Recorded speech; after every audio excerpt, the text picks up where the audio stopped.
Chorsu, Farhod, Nazarbek baliq bozorlarini ko'ramiz. Tozalab berish xizmatlari ham bor. Bormi? Bor, mana. Pyostri balig'i 45 ming so'm. Sazan balig'i 58 ming. Tastolov balig'i 36 ming. Afrika laqqasi 25 ming so'm. Narxi ham yaxshi, unaqa qimmat emas. Bemalol kelaveringlar. Farhadskiy baliq bozoriga yetib keldim. 2 kilolik sazanlar 70 ming ekan. Tastolov baliqlari 40 ming so'm.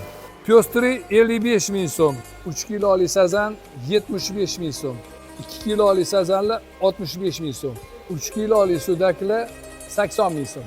3 kilolik tavstolovlar 50 ming so'm. Mayda baliqlar 20 ming so'mdan ekan kilosi. Nazarbekdagi baliq bozoridaman. 2 kilogacha 60 ming. 2 kilodan 2,5 kilogacha 70 ming narx. Tozalab, tuzlab, marinovka qilib, tayyor pishirishga qilib berishadi. Mana ko'ya baliqlari 60 ming, 70 ming so'm. Bolalar hozir baliq tushirishdi.